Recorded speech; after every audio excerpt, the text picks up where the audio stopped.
président haïtien participe à la 25e réunion de la conférence des chefs d'État et de gouvernement de la CARICOM.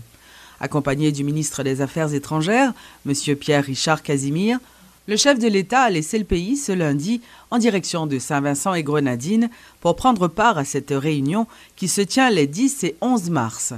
Plusieurs réunions bilatérales sont prévues avec les dirigeants de la région. Michel Martelly sera de retour ce mardi.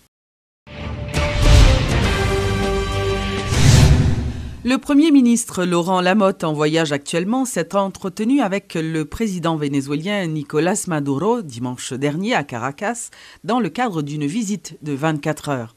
Le but de cette visite était de renforcer les relations d'amitié entre les deux républiques et promouvoir la coopération sud-sud, ce qui constitue un outil important dans l'effort de reconstruction nationale.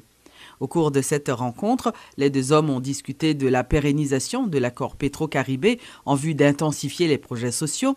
Ils ont également évoqué la stratégie à mettre en œuvre pour dynamiser la zone économique Petro-Caribé. Primero, yo soy muy honorado de estar aquí porque la última vez que estuve aquí en Miraflores estuve hablando aquí mismo, en este mismo sitio con el comandante Hugo Chávez. Una persona que impactó al mundo entero. Una persona que impactó a un pueblo entero, el pueblo haitiano, los 10 millones de haitianos tienen una vida mejor gracias al comandante Chávez. Entonces, quisimos venir hoy para honorar al comandante Chávez, para exprimir el amor que el pueblo haitiano, el gobierno haitiano, el presidente Martelly, yo como primer ministro tenemos, y el afecto, la afección que tenemos para él, y se siente entrando en Venezuela, saliendo de Venezuela. Él es una persona que es con nosotros las 24 horas y quisimos estar aquí un día tan importante, una semana tan importante como esta, y pasamos primero al cuartel de las montañas para primero dar el respeto al comandante y luego venir a ver al presidente Nicolás Maduro, quien es una persona también que tiene un liderazgo tremendo en los Caribes. Lo que está haciendo el presidente Maduro ahora, nosotros tenemos muchísimo respeto también para el presidente venezolano y lo que está tratando de hacer en condiciones difíciles. Le Premier ministre Laurent Lamotte s'est ensuite rendu au Chili ce lundi pour assister à la cérémonie de prestation de serment du nouveau président chilien, Mme Michelle Bachelet, qui aura lieu à Santiago le mardi 11 mars. Les fonds des Duvalier, évalués à près de 6 millions de dollars et gelés en Suisse, seront rapatriés en Haïti pour être mis à la disposition du pays suite à une demande produite par l'État haïtien depuis 1986. C'est ce qu'a annoncé l'ambassadeur de Suisse, accrédité à Port-au-Prince, Mme Edita Vokral. Parce que ça, c'est vraiment aussi un point qui lie Haïti et la Suisse. Ce sont les avoirs Duvalier qui sont gelés en Suisse sur le compte suisse. Donc, comme beaucoup on peut lire dans la presse, le tribunal fédéral a décidé que ces fonds, les avoirs Duvalier, seront retournés à l'État haïtien pour des projets en faveur de la population haïtienne. Maintenant, avec les avoirs Duvalier, c'est aussi la suite d'une demande d'entraide du gouvernement d'Haïti en 1986 au gouvernement de la Suisse par rapport à ces fonds. C'était une demande du gouvernement à l'époque de répatrier ces fonds en faveur de la population. Donc, tout le processus qui a été mené, c'est aussi dans le cadre de soins de la Suisse pour protéger juste l'argent des personnes qui posent leurs avoirs dans les banques suisses et qui vient d'une origine qui est bien montrée, disons, d'où vient l'argent.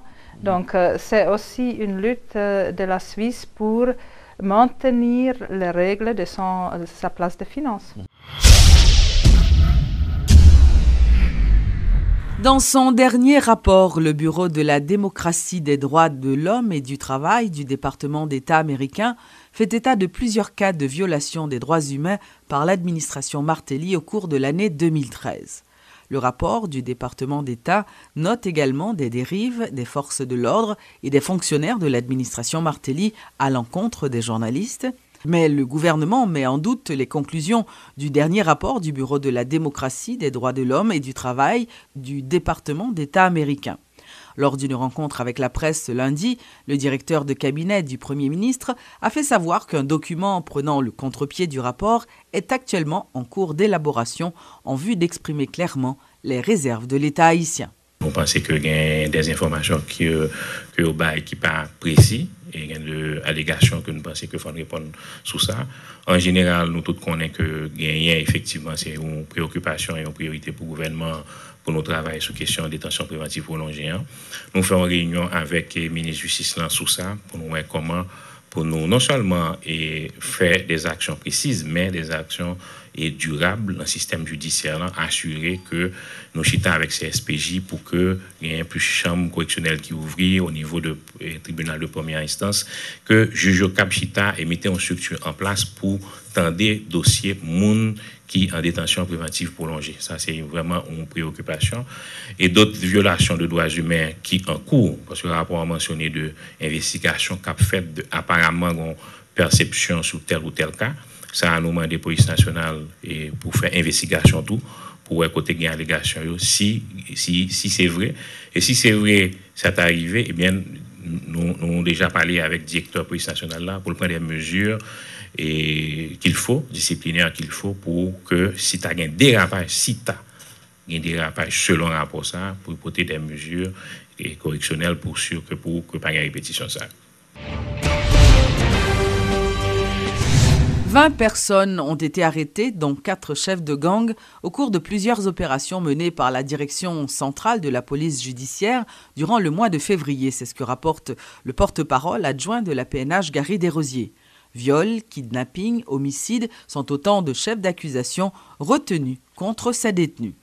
Le 5 février 2014, DCPJ a arrêté Camille Rivarol pour agression sexuelle, son petit monde de 14 ans. Noberson Gabriel est arrêté pour viol, son petit monde de 14 ans. Et Fritz Gédéon, qui a 48 ans, il fait agression sexuelle et physique, son petit monde qui a 11 ans. Il y a Lovinsky Desgranges, qui lui-même fait agression sexuelle, son petit monde de 4 ans. Concernant le dossier kidnapping qui était fait sur Sami El Alési, il y a 4 arrestations qui étaient faites dans le cas d'affaire ça. Alain Cérélus, qui continue que les Peter Bright, César Laforêt, Augustin Burnet, Bergeau Jean. Nous avons dit qu'il y a un ensemble de matériel que la police a saisi, les CPJ a saisi, 2 armes et 2 pistolets, un Glock 19 et puis un pistolet de 45. Il y a un gilet tactique, il y a 4 cagoules, chargeurs et plusieurs cartouches que nous avons là, 4 cônes, 2 plaques, radiocommunication, géophare, et puis faux batch police. Nous avons dit que M. Sao est impliqué déjà dans près de 18 kidnappings. Alors son réseau a fonctionné et il a été un réseau base Galil et nous avons recherché activement 4 autres personnes qui sont Sanson ou DTA et puis avec Renel Le Récif que DCPJ a recherché. Au cas de localisation, nous voyons côté Mouzaoye, nous avons demandé à la population pour que les mettez la police au courant pour arriver à épingler et conduire Mouzao devant la justice. Le ministère des Affaires sociales, de concert avec la direction du département gouvernance et tripartisme du Bureau international du travail, a lancé ce lundi le projet de renforcement des capacités institutionnelles qui a pour objectif la dynamisation du ministère.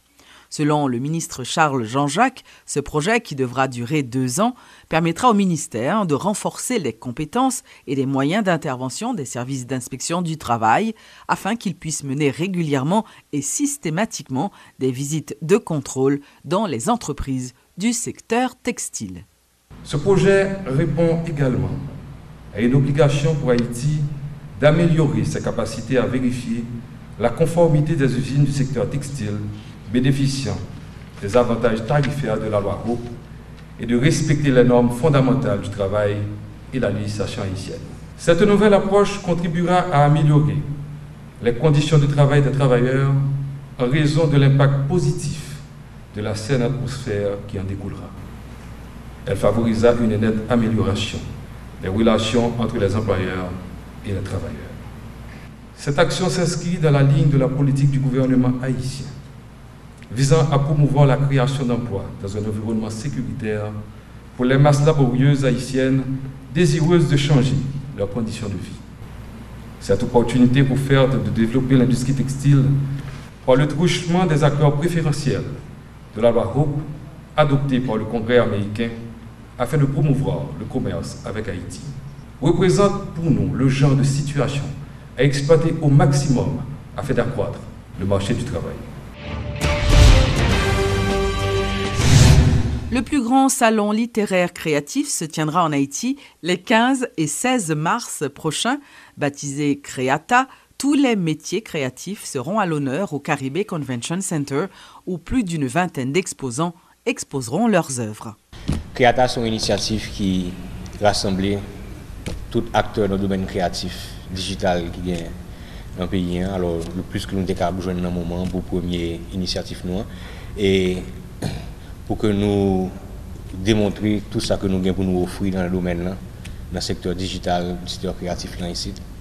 Et Créata, c'est un nom que nous choisissons parce que c'est composé du verbe créer en latin, creatus, créata féminin, et qui est approprié pour justement ça que nous avons essayé d'accomplir, qui s'est mené tout le monde de grand côté pour montrer création et pour montrer qui gens que nous fonctionnons dans le domaine là ici.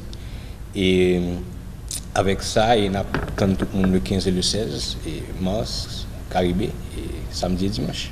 Côté que technique avec création pour le mélanger et puis pour le rejoindre toutes grand et dans le secteur créatif là, toutes grosses compagnies, toutes grosses entreprises qui ont fait toutes grosses campagnes de promotion, nous avons rejoindre tout le monde ensemble dans le même espace et les 15 et 16 mars prochains. Donc nous avons invité tous les fans de créativité, tous professionnels, tous artistes indépendants, designers, freelancers, étudiants qui ont fait carrière dans le métier pour venir découvrir tout ça que le marché a pour l'offrir et tout ça différents exposants qui ont pour l'offrir. Le domaine qui c'est art graphique et illustration, qui c'est production audiovisuelle et animation, publicité et communication, et puis tout impression numérique et sérigraphie. Frais d'admission en forme fixé à 100 goudes et à 50 goudes pour étudiants qui munis de carte étudiants. Nous avons des ateliers sur des techniques de photographie, nous avons des ateliers sur le design, sur le marketing, sur des spécialités de marketing. Prix atelier c'est 100 goudes pour enregistrer pour atelier en tout. Nous avons enregistré d'abord par mail à l'avance sur creata14@gmail.com parce que bien sûr place est limitée et sont bonne opportunité tout pour que les jeunes profitent. Lancement ce lundi par la Fondation Lucienne Deschamps du concours du prix littéraire Deschamps pour l'année 2014. Selon le responsable de la Fondation, les auteurs sont invités à apporter leurs manuscrits au siège social de la Fondation du 1er avril au 1er juin. Parce que ce n'est pas rien qu'un prix littéraire, malgré vents et marées, malgré toute tribulation que l'histoire nous passe la donne, eh bien, mon fait effort ça pour quand même la littérature haïtienne, au moins une référence. Nous lançons prix pour nous dire que tout le monde qui a manuscrit, tout le monde qui a aimé participer, il y a du 1er avril au 1er juin, année ça pour déposer manuscrit et dans la maison, j'imagine, Pétionville. Et puis, nous disons tous les gens sont reçus en 2 langues ou dans les 2 langues, bilingues, ou Jean Monanville, nous recevons des œuvres collectives, tout. Donc, il y a toute une série de conditions et de remarques que nous avons joindre, qu'on a approfondi dans le livret. Mais ça, moi, pense que nous avons comme nouveauté et que nous sommes très contents de nouveauté ça, c'est que à partir de l'édition 2014, là, gon 7e membre jury qui vient rejoindre 6 membres permanents yo, et 7e membre jury ça c'est lauréat année précédente là. Donc c'est-à-dire que pour l'année 2014 là, Evans Wesh qui était lauréat 2013 avec un recueil de nouvelles qui est Le Trou du Voyeur, eh bien la vin chita avec nous, li manuscrit yo et délibéré dans réunion yo avec nous. Nous très contents de ça parce que son gens en plus pour bailler lauréat ou encadrement pour faire siéger avec nous, c'est-à-dire faire font expérience de plus puisque c'est là t'es passé, c'est là t'es sorti, il va voir comment marche à suivre la fête, comment va évoluer. Et puis bon, je pense que c'est un encouragement tout pour tous les candidats potentiels yo pour le voir que bien bon son bagay qui gon vie la donne, qui gon activité la donne. Donc c'est ça.